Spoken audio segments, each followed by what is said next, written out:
የማወራቸው እግዚአብሔር ከቃሉ ውጪ ሊረዳን እንደማይችል። ለምሳሌ እግዚአብሔር መልካም አደርግልህ ዘንድ እወዳለሁ ካለ፣ ነገር ግን እንበልና ለደሃ ስጥ አለ። ችጋራም ሆነ ለደሃ ሳሰጥ ቀርተ እግዚአብሔር መልካም ያደርግልኛል ብትል አያደርግ። አጠገብ ላለው ቁርጥህን ወቀው በለው ነገር ቁርጥህን ወቀው። አብዛኞቻችን እዚህ ያለን ሰዎች ጌታ ምስክሬ ነው፣ በኢሌጋል ህገወጥ የሆነ በረከት ምንፈልግ ሰዎች ነን። አጠገብ ላለው ትናፈጣታለህ እንጂ የሚሆን ነገር የለም በለው ነገር ቅጩን ስማ። ሲነግሩን እግዚአብሔር ቸር ነው፣ ማሪ ነው። እያየክ ትሞታታለህ፣ እያየክ ትከስራታለህ፣ እያየክ ታጣለህ። አንተ ደግሞ እግዚአብሔር ቸር ነው፣ አሰራሩ ልዩ ልዩ ነው እያል ትገባታለህ። እንግዲህ የመጨረሻው ጥፋት ከሆነ ጥፋቱን ካገኘክ ምን ማለት እንደሆነ እግዚአብሔር ከቃሌ ውጪ የትም አልሄድም እያለ እኮ እያወራክ ነው። በደም ሰው ከቃሉ ውጪ የማይሄድ ከሆነ ለዴስቲኒክ ማለት ለፍጻሜክ ምን የሰማኸው ነገር አለክ? ምንም የለኝም። ጌታ ይመስገን። ቢፈልግ ያኖረኛል፣ ቢፈልግ ይገለኛል። በቃ ጨቡዴው ማምሻው ላይ ድፍት ያደርጋል እግዚአብሔር። ምክንያቱም ያለህን ነገር ልታውቀው የሚገባ ነገር ፍጻሜን የሚፈልግ ሰው በግራም ይሁን በቀኝም ይሁን ለፍጻሜው ይተጋል፣ ወደደም ጠላም። ሲስተሙ የእግዚአብሔር ሲስተም አይለወጥም። ከወደድክ መልካም ይሆናል። እንዴት? በቃ መጽሐፍ ቅዱስ እንዲቀናልህ መንገድህም እንዲከናወንልህ ይህንን ቃል በቀንም በሌሊትም ምን በለው አስበው አሰላስለው። አየህ፣ ምንም እኮ አልጠየቀም። አቅም አልጠየቀ፣ ጉልበት አልጠየቀ፣ ትምሮ አልጠየቀ፣ ምን አልጠየቀ። አስብ። ለማሰብ ስንት ግብስብስ ነገር እናስብ የለ። ስለዚህ አሁን ኦኬ፣ ይህንንም ማሰብ ከሆነ ፍጻሜው ቃሉ ማሰብ ከሆነ ለካ ስራዬ ከቃሌ ጋር ነው እያለክ እያወራክ ነው ማለት ነው። ከቃሌ ውጪ ግን ልሰራልክ ምን አልልም አልችልም ብሎ አወጣክ። በቃ ከቃሌ ውጪ አልሰራም። አለበለዛ የሚሆነው ነገር ያው ተሰብስበን እግዚአብሔር ጣልቃ ይገባል፣ እግዚአብሔር ጣልቃ ይገባል ጂግላባጋ አጠገብላለሁ። እቺ ማደናበሪያ ናት ብለው ነገር። ስንት ጊዜ እግዚአብሔር ጣልቃ ይገባል ተብሎ ሰምተናል። ስንት ጊዜ ተንቀጥቅጠን አሜን አሜን አይ ሪሲቭ ኢት ተቀብያለሁ ዛሬ የኔ ቀን ነው ብለን ወጥተናል። ስንወጣ ጭራሽ መጥረቢያ አናትን ይመታል። በእንቅርት ላይ ጆሮ ደግፍ ተይዘህ ትወጣለህ። እና ከአንደኛው አንማርም። እስቲ ቆም በልና እንደዚህ ማለት አይችልም። ስለዚህ ምን ማድረግ አለብኝ? ከኔ የሚጠበቀው ምንድን ነው? ምክንያቱም እግዚአብሔር አደርጋለሁ ካለ ከጎኑ የሆነ ነገር አስቀምጧል። ለምሳሌ ለመዳን የዘላለምን ሕይወት ለማግኘት ዓለም ሁሉ ይድን ዘንድ የማን ፈቃድ ነው? እርግጠኛ ነህ? ዓለም ሁሉ ምን ይል ዘንድ? ይድን ዘንድ። ግን ለመዳን አለ በስሙ ምታምን ከሆነ ማን? አንተ ካላረክ እኔ ዓለም ሁሉ እንዲድን በፈቅድ እንኳን ማድረግ ምን አልልም አልችልም። አጠገብ እርፍ በለው ነካ በለው እርፍ። ለመዳን እግዚአብሔር ለመዳን ይሄን ያህል ውሳኔ ከወሰነ ትልቁ ነገር መቼም የዘላለም ሕይወት ነው። ዳቦና መቼም እንጀራ ነው ብዬ አላምንም። እሱን እንኳን አንተን የሚጠይቅ ነገር ካስቀመጠ፣ አንተን የሚጠይቅ ነገር ካመጣ ሌላውንም ልክ እንደዚሁ ነው። ለምሳሌ እኔ ሰጪ አምላክ ነኝ። ማን ይከራከራል? እግዚአብሔር ይሰጠኛል። ሻው ኮረበቻ በቃ እግዚአብሔር ይሰጠኛል ብሏል። እግዚአብሔር ሰጪ አምላክ ነው። ጎኑ ጋር ስጥ ይሰጣል። ካልሰጠስ አጠገብላ እርፍ በለው። ዛሬ ቀን በለው ነገ ትጁስ ያሆነ ሁሉ ነገር ኢፍ ነው። በአማርኛው ሊሆንም ላይሆንም ይችላል። ለምንድን ነው ሊሆንም ማይሆንም? ምክንያቱም አንተ ዘንድ የሚጠበቃል፣ ከእግዚአብሔር ዘንድ የሚጠበቃል። ከእግዚአብሔር ዘንድ የሚጠበቀውን ነገር እግዚአብሔር እኔ በልጄ በኩል ፈጽሜዋለሁ።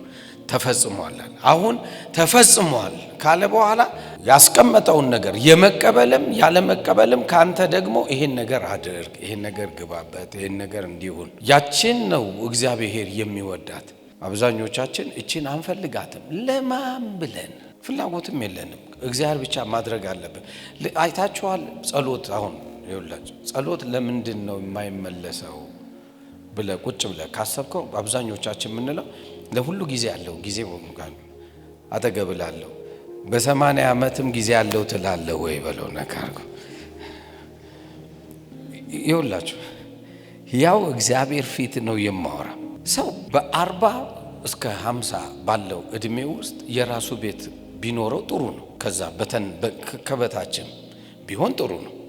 በ90 ዓመት ቤት ቢኖርክ እግዚአብሔር አሳረፈኝ ከምን ለቀብር ነው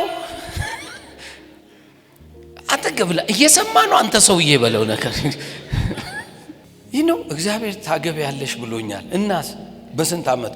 በ76 ዓመቴ ላገባ ነው። እና 70 ምን ልትሰሪ ምታገቢው? መቼም ካንቺ በላይ ስለሚሆን 90 ምን ይደርሳል። ከዛ ምን ለመቃብር ለቀብር ነው ምታገቢው እሱን ለመውሰድ። ነገርን በጊዜው ውብ አድርጎ ምን አለው ሰራው። ስለዚህ የሚያስፈልገው በምንድን ነው? በጊዜው ፈዞ የሆነ ጴንጤ ምን እንደሚታቀን አሰራሩ ልዩ ልዩ ነው። እግዚአብሔር አሰራሩ ጠመዝማዛ ነው። ይደክ ያዲና ማዚ ለምን እንደዚህ እንደምናስብ አይደል? እግዚአብሔር ነገርን ሁሉ በጊዜው ለመስራት ለማድረግ ፈቃደኛ አምላክ ከሆነ አሁን ውሳኔውስ ከኔ ምንድነው የሚጠበቀው? ከኔ የሚጠበቀውን አደርጋለሁ። እግዚአብሔር ደግሞ ተደርጓል ያለውን ምን ይለኛል? ይሰጠኛል። ለካ እግዚአብሔር የኔን ነው የሚንቀሳቀስ፣ የኔን ነው የሚጠብቀው። እስቲ አንድ ጥያቄ ዛሬ ንስሐ ቢገባ ሌላ ቀን ተመልሰና ዛሬ ይቅር ማለት አልችልም ይላል? አይችልም። የዘላለምን ሕይወት ይከለክላል? አይከለክልም። ልክ እንደዚሁ የማንኛውም ነገር ውሳኔ ተወስኖለታል። ያንተ ጉዳይ ነው የቀረው። ለመፈወስ እግዚአብሔር አንድ ቀን ሊጎበኘኝ ይችል ይሆናል። ለምን የዘላለምን ሕይወት ጊዜ አንድ ቀን ሊጎበኘኝ ይችላል ብላ አላሰብክም? እግዚአብሔር ዛሬውኑ ታሪክን መገልበጥ ይችላል። አጠገብላል ሞራል አይደለም እየሰማ ነው አንተ ሰውዬ በለው ነክ። ምክንያቱም በጊዜው ማለት ጊዜው ነው የምትፈልገው አንድ ነገር እኮ በጊዜው ነው። በዛ ጊዜ ላይ እግዚአብሔር ምን ይላል ብለክ መጣክ ውስጥ ተቀመጠ ትፈልጋለህ። ያንን ነገር ደግሞ ለመፈጸም እግዚአብሔር ደስተኛ ነው። ጠላት አይደለ። እንኳን በአንተ ጭንቅላት በእግዚአብሔር ጭንቅላት እንኳን የሚያስፈልጋቸውን እሱ ሳትጠይቁት ምን ይላል ያውቃልና። ስለዚህ የማወቅ ኃይል አለው እግዚአብሔር። ለእያንዳንዱ ነገር ለሚሰራው ነገር ያውቃል። ምን ተጽዕኖ ማምጣት ትፈልጋለህ ስልክ ተጽዕኖ ማምጣት አሁን በዚህ ጉዳይ ለምን አይ ምንም መልስ የለኝ አረግልም። እቅጩን ስማ። ለሚያደርግልህ ነገር በሙሉ እግዚአብሔር የሆነ ከበስተጀርባው አጀንዳ አለው። እንዴ አንተ እንኳን አጀንዳ አለክ፣ እንኳን እግዚአብሔር አጀንዳ ካለው ያ አጀንዳውን ለመፈጸም ነው የሚፈልገው ካንተ። አጀንዳውን የመፈጸም ፕሮግራም። ዛሬ እግዚአብሔር እንዲፈውሰኝ እፈልጋለሁ። ለምን? እንዲለውጠኝ እፈልጋለሁ። ለምን? እንዲያደርግ እፈልጋለሁ። ለምን? እሱን አላውቅም። በቃ እርሱ ሐሳቦች እንደ አሸዋ በዙ። ሐሳቡን ለማግኘት ለምን አትጸልይም ታዲያ? ደግሜ እላለሁ ሐሳቡን ለማግኘት ለምን አትጸልይ? ያጋጣሚ ሰዎች አይደለንም። እግዚአብሔር በእጁ መዳፍ የጻፈን ሰዎች ነን ሲባል አዎ ትሌለ። ዝም ብሎ ስምን ለመጻፍ አልመጣም። ምን አጀንዳ አለክ በእኔ ላይ? ምንም ነገር ከእግዚአብሔር ጋር ብታያይዘው እግዚአብሔር ይሰራል፣ ያደርጋል። ትልቁ የእግዚአብሔር ሐሳብ ሪሼፕ ማድረግ ነው ስራህን። በቃ ማስተካከል ነው ስራህን። እስቲ አንድ ጥቅስ ላውጣችሁ።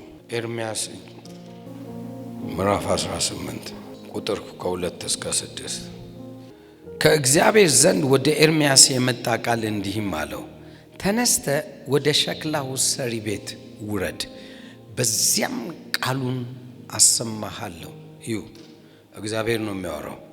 ወደ ሸክላ ሰሪው ቤት ሂድ፣ በዛም ቃሉን አሰማሃለሁ፣ ምን እንደማስብ እነግርሃለሁ። ወደ ሸክላ ሰሪው ቤትም ወረዱ፣ እነሆም ስራውን በመንኮራኩር ላይ ይሰራ ነበር። ከጭቃውም ይሰራው የነበረው ዕቃ በሸክላ ሰሪው እጅ ተበላሸ። ሸክላ ሰሪውም እንደወደደ መልሶ ሌላ ዕቃ አድርጎ ምን አለው? ሰራው። የእግዚአብሔር ቃል ወደ እኔ እንዲህ ሲል መጣ። የእስራኤል ቤት ሆይ ይህ ሸክላ ሰሪ እንደሚሰራ በውኑ እኔ በእናንተ ዘንድ መስራት አይቻለኝምን? እነሆ ጭቃው በሸክላው ሰሪ እጅ እንዳለ እንዲሁም እናንተ በእኔ እጅ አላችሁ። እናንተ ሰዎች የኔ ነገር ተበላሽቷል አብቅቷል ያላችሁ ሰዎች እኔ ዛሬ ልምከራችሁ እንደ ወንድም ሲምፕል የሆነ ነገር። ሸክላ ሰሪው ጀበና አርጎ እየሰራ ጀበና መሆን የማይችልበት ነገር ላይ ተፈጠረ። ስለዚህ ጭቃውን ድጋሚ ጫም አረገውና ምጣድ አረገው። የሚያወራው ስለ ሸክላው ሰሪ አይደለም። እግዚአብሔር ተበላሽቷል ያልከውን ነገር በሌላ መልክ ደግሞ ሌላ ቅርጽ አስይዞት ሌላ ተፈላጊነት አድርጎ መስራት ምን ይላል? ተፈጸመ። አመለጥኩ፣ ምክንያቱም ዘመኔ እድሜን ተጫውቼበት እንደዚያ።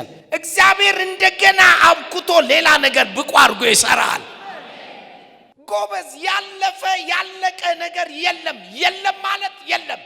እግዚአብሔር ያሳየ ጀግና ሰው አድርጎ ያወጣውን አብርሃም ብለህ ስትጠራ አንታውን ደስ ብሎክ የምታብድለት አባታችን ብለህ የምትጠራው አብርሃም ምን አይነት ሰው እንደሆነ ታውቃለህ? በእድሜው 75 ዓመት ሰው ከ75 ዓመት በኋላ ደግሞ የሚያሳዝን የአብርሃም አስተሳሰብ ኢቭን የ75 ዓመት ሰው ከኑር ከአገርክ ከወገንክ ተለይ የሚለውን ሰማ ይከብዳል። አብርሃም ከማን ተለይ እንደተባለ ታውቃለህ? ከእናቱና ከአባቱ አተገብለ በ75 ዓመት እናትና አባት አልገባም ፈረንሳይኛው። ይህ ሰውዬ እናትና አባቱ ላይ ተንጠላጥሎ ምን የሚል ነው ሚኖር ሰው በ75 ዓመቱ ምን አይነት ሰው እንደሆነ አስብ። ቁጭ ብሎ እናቱ አባቱ መሬትን አላቸው፣ መሬታቸውን ሊወርስ፣ እናቱ አባቱ ብረምጣድ አላቸው፣ ብረምጣዱን ሊወስድ፣ እናቱ አባቱ ዳቦ ቤት አላቸው፣ ዳቦ ቤቱን ሊወስድ። በቃ የሚፈልገው ቁጭ ብሎ የራሱ የሆነ አንዳች ነገር የለው። ሲሄድ እዛ ከተሳሳትኩም ጠይቋል። ማሰብ ካለብህ ዴስቲኒ የተቋረጠበት ሰው አይደለም። ፍጻሜ ካልተቋረጠም እስትንፋስ አለህ። እስትንፋስ ካለ መቀጠል ትችላለህ። መቀጠል ከቻልክ ማን ያቆማል? በህይወቴ ጸልይለት ተብዬ ነው ይኩት የዛለት የተማርኩት ትምህርት በህይወት ዘመኔ ተስፋ ላለመቁረጥ አንዴ ወሰንኩ። ከዛ በፊት ትንሽ ነገር ታስቆርፈኛለች፣ አውጥቼ ደግሞ መናገር አልችልምና ዝም ስለምል በቃ ውስጤ እኝክ ያረኩ ነበር ነው። የዛለት ግን አንድ ነገር ገባኝ። ጸልይ ተብዬ ሲሄድ ሆስፒታሉ ሰውየው ካንገቱ በላይ ብቻ ነው በህይወት ያለው። ከዚህ በታች ያለው አይሰማም አይለማም ምን አይልም። እና እንትን የሚያጥቡት ሰዎች እንደዚህ ሲያደርጉ ትል ይወጣል ከዚህ ከሰውነቱ። ትል ስልክ ያው እግዚአብሔር እኔ ሰው ትል ነው ሲል ትክክል መጽሐፉ ያየሁት በሱ ነው። ትል እናቱ የወለደችው ትተር እንደዚህ ይጠረግለታል። ምክንያቱም ከመንትኑ የተነሳ በስብሷል። ወደዚህ እንደዚህ ወደ ጎን ማስተኛት አይችሉ። አንገቱን እንትን ነው። ከዚህ በታች ምን እንደሚፈጠር ሁሉ አያውቀውም። አይለማም አይሰማም። እና ቢሊየነር ነው። ቢሊየነር ስለ ቢሊየነር ነው። እንደዚህ እንትን ብሎ በመኪና አክሲደንት ነው እንደዛ ጀርባው ተሰብሮ ይኖራል። እኔ ምን እንዴት እንደሚኖር እግዚአብሔር ያውቀው። በምን እንደሚያኖር ሆስፒታል ምን ሰጠውትም እንደሚያኖሩት እግዚአብሔር ይወቀው። ተስፋ ያደርጋል አንድ ቀን አንገቴ ተቆርጦ ሌላ አካል ውስጥ ገብቶ መኖር ይችላል ብሎ ሚያኑኮ ዝር መኖር የሚያስበው ሳይንስ አንድ ቀን አንገቱ ተቆርጦ ምክንያቱም አለ ይሄ ጭምጭምታ አለ አንገቱ ተቆርጦ የሌላ ሰው ከሞተ በኋላ መላ አካላቱ ጋር ተገናኝቶ ከዛ በኋላ ቆሜ መሄድ ይችላል ብሎ ስለሚያምን ቢሊየነርስ ነው ዳንኤል። ልጅቷ የምጠራርገዋ ልጅ ታቀኛለችና ዳን እያለች ሰውየው ይዳን እንጂ በቃ እኮ ለወንጌል ስራ በቃ ያከናንብሃል አለች። 3 ቀን ጾልዬ ነው የኩት። እኔ ለካ ያምሮ ሽባ እንደሆንኩ አላወቅኩም ነበር። እሱ ምን ተስፋ አርጎ እንደሚኖር እዛ ተኝቶ ስራውን ይቆጣጠራል። ከዚህ በታች እኮ አይሰራም። እጁ አይሰራ፣ እግሩ አይሰራ፣ ምን አይሰራ፣ ይሄ በሙሉ አይሰራ። ይሄ ሆድቃው ያው ሽንት ቤት ነው ከገባ ገብቷል። እንደዛ ሆኖ እንደዚህ አንገቱን ቁጭ አድርጎ እንዲህ ስሩት፣ እንዲህ አድርጉት፣ እንደዚህ አድርጉት። ስመጣ ዌይት ሚ አለኝና ከዛ ኋላ አንድ ጥያቄ ነው የጠየቀኝ። ያንተ አምላክ ይፈውሳል? አዎ አልኩ። እኔ እውነቱን ልንገርህ አለኝ። ከፈወሰ ለምታገለግለው አገልግሎት ዘመንክ በሙሉ የሚሆን ገንዘብ ሰጥሃለሁ። ጌታ ሆይ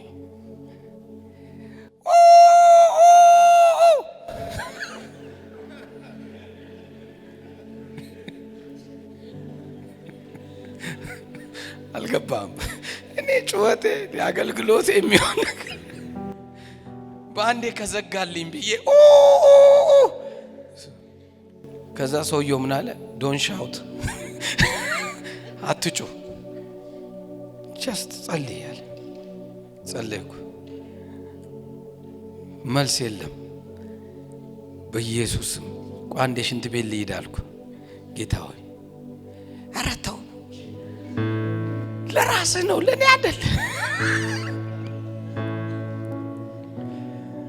ጮኩ፣ ተመልሼ መጣሁ፣ ጸለይኩ። ሰውየው አየኝና እንደዚህ ዶንት ዌስት ዩር ታይም በቃ አየኝ። እንትኑን ይፈውሳል ምናምን ስል ሌላ ቀንም እንደዚሁ ናና መጸለይ ከቻለ ከዛ ሄድኩ። ሌላ ቀን ብሎኛልና አጠናክሬ እመጣለሁ ምናምን ብዬ ስመጣ ጌታ ምን እንዳለ ኦኬ፣ በዚህ ሰውዬ ምንድነው የተማርከው? ምን ማራለሁ? እኔ ገንዘቡን መውሰድ ነው የምፈልገው አልኩ። እኔ የምፈልገው ገንዘቡን መውሰድ ነው። ስለዚህ ነው። ሁለተኛ ቀን ሄድኩ፣ ጸለይኩ፣ ምንም የለም። በቃ ሂድ አለኝ።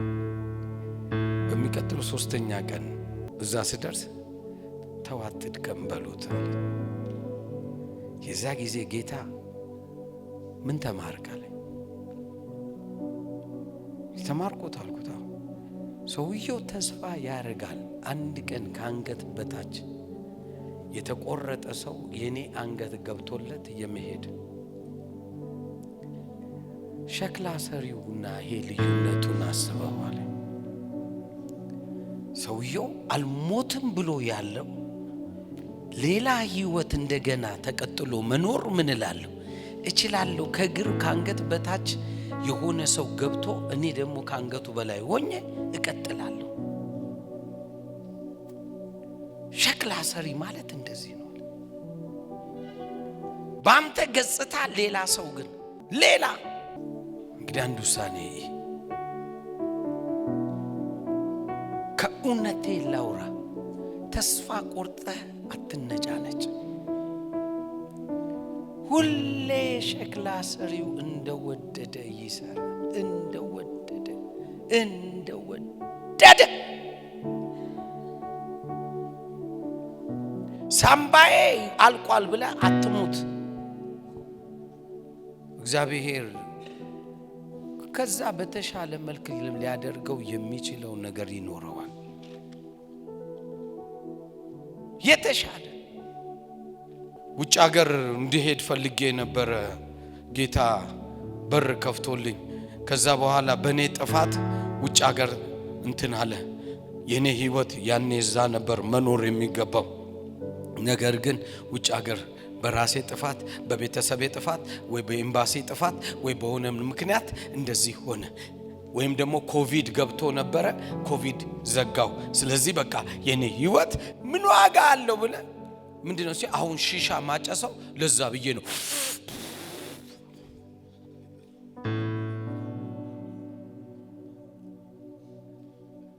እግዚአብሔር የአሜሪካን ይሁን የእንግሊዝ ይሁን የከበደውን ያየለውን የውጭ ሀገሩን ቡኮ አብኩቶ አልነበር መኖሪያንና ዳርቻን የሚያዘጋጅ እሱ ነው ብሎ እዛ አዘጋጅቶልን ነበር።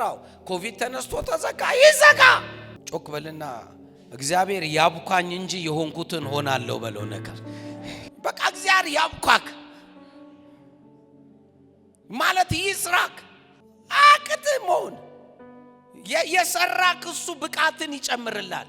መጽሐፍ ቅዱስ ደስ የሚለኝ ቃል አለ። ምን መሰል? በነገር ሁሉ ብቃትን አግኝታችሁ። በነገር ሁሉ ምንን አግኝታችሁ? ብቃትን። ሰው እንዲወድ ብቃት ይሰጣል። ሰው እንዲያግዝ ብቃት ይሰጣል። መልአክ እንዲረዳክ ብቃት ይሰጣል። በነገሮች ሁሉ ብቃትን የሚሰጥ አምላክ አብሮ ካለ አጠገብላለሁ። መነጫነጭን አቁምብኝ እዛ በለው ነገር ላንተም አልበጀ በለው ነገር በነገር ሁሉ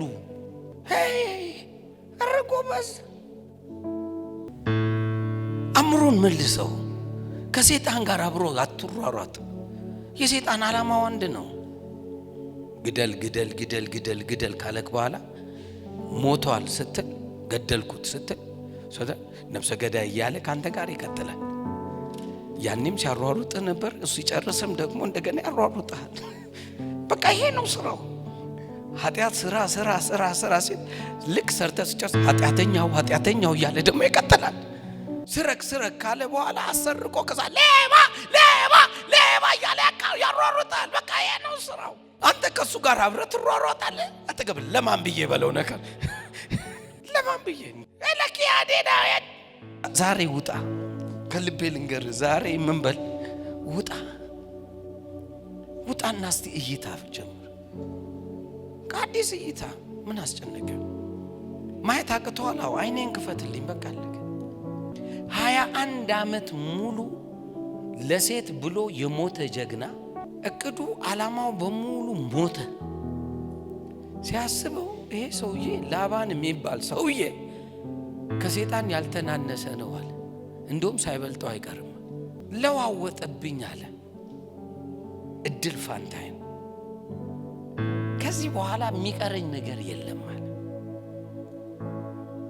ወንድሜም ቢሆን ጠብቆ ቢፈልግ ይግደለኝ፣ ከዚህ ኑሮ ግን ሳይሻል ምን አይልም አይቀርም። በቃ ወሰነ። ይህ ነው እግዚአብሔር እንደገና አብኩቶ አዲስ ስራ እንደሰራ ወደሱ ሲመለስ ራይ ሰጠውና የሚገርመው ነገር በቃ ሸመልማል ላይ አርግና እንደዚህ አርግና አዲስ ነገር ይጀመራል ምናምን ብሎ ነገረው። በዛ አላቆመም። ሀብት ይዞ ከወጣ በኋላ ያ ደግሞ በቂ እንዳልሆነ አወቀ። በቂ እንዳልሆነ ሲያውቅ ንብረቱን በሙሉ ከወንዝ ማዶ አሻገረና አንድ ውሳኔ ወሰነ። እኔ እናንተ እንገናኝ። እንደ አሸዋ የበዛ ሐሳብ አለክ በእኔ ላይ። ስለዚህ ይሄ የኔ የነበረው ህይወት አብቅቷል። ከዚህ በኋላ ዘግተሃል። አዲስ ህይወት ግን እፈልጋለሁ። መጽሐፍ ቅዱሱ ምን በጥበብ ስላወራ እኮ ነው እንጂ እኮ በግልጥ ቢያወራ እንዲህ ነው የሚልክ። በጥበብ ግን ምን አለ? ለያዕቆብም ፀሐይ ወጣችለት። ስለ ፀሐይ እኮ አይደለም ያወራ። ለያዕቆብ ለፐርሰናል ለያዕቆብ ላንተ ስምን ክተትና ምን ወጣችለት? ለምን ለሌሎቹ በማለዳ ፀሐይ ወጣች ለምን አላለም? ያወራው ለያዕቆብ ፐርሰናል አዲስ ጎ ጅማሬ። ዛሬ በኢየሱስ ክርስቶስ እዚህ ቤት ላለ ተበላሽቷል፣ ጠፍቷል፣ የኔ ነገር አብቅቷል ያልክ አዲስ ፀሐይ ወጣ። አሜን። ተስፋ አርገ የነበረ ነገር ግን የጠፋብህ ዛሬ አዲስ ፀሐይ ወጣ። አሜን። አንሳልኝ እጅን ባያኩም ላምቢያ ዲና ማብሩድ ዚያ ለቫንዳ ለቬቲያ ዳንጋ ሮስፔዴለ ባዶኖማይ በነፍስም በስጋህም አዲስ ፀሐይ ወጣ። አሜን። በእጆች ላይ አዲስ ስርዓት ወጣ። በአእምሮክ ላይ አዲስ ስርዓት ወጣ። በአካሄድክ ላይ አዲስ ስርዓት ወጣ። በስራክ ላይ አዲስ ስርዓት ወጣ። ጮክ በልና አዲስ መንገድ አለ በልስ። አዲስ መንገድ አለ። አልተዘጋም የኔ ነገር በልስ አልተዘጋም የኔ ነገር ድገመው በጌታ አልተዘጋም የኔ ነገር ድገመው በጌታ አልተዘጋም የኔ ነገር ክፍት ነው በልስ ክፍት ነው ድገመው ክፍት ነው በልስ ክፍት ነው ድገመው ክፍት ነው በል ክፍት ነው አቅም ያልፈቀደው ነገር ግን የእግዚአብሔር አቅም የሆነው ተገለጠ አሜን ባንተ ሂሳብ አቅም አይፈቅደው ባንተ ሂሳብ አቅም ሊያደርገው አይችልም የሚገርመው ግን የእግዚአብሔር ሂሳብ ግን ይችላል አሜን ጮክበልና ከርሱ የተነሳ በርሱ ሆነ በልስ ከርሱ የተነሳ በርሱ ሆነ ድገመው በጌታ ከርሱ የተነሳ በርሱ ሆነ ድገመው በጌታ ከርሱ የተነሳ ለርሱ ሆነ በጌታ በኢየሱስ ስም ዶክተር ያለው ውሸት አሜን ሁኔታ ያለው ውሸት አሜን አካባቢ ያለው ውሸት አሜን በጌታ በኢየሱስ ስም ኢቭን የራስ ሰውነት ያለው ውሸት አሜን ጮክበልና ሌላ ስርዓት አለ በልስ ሌላ ስርዓት አለ ድገመው በጌታ ሌላ ስርዓት አለ ድገመው በጌታ ሌላ ስርዓት አለ በጌታ በኢየሱስ ስም መንገድ ተቀየሰ አሜን መንገድ ተቀየሰ አሜን መንገድ ተቀየሰ አሜን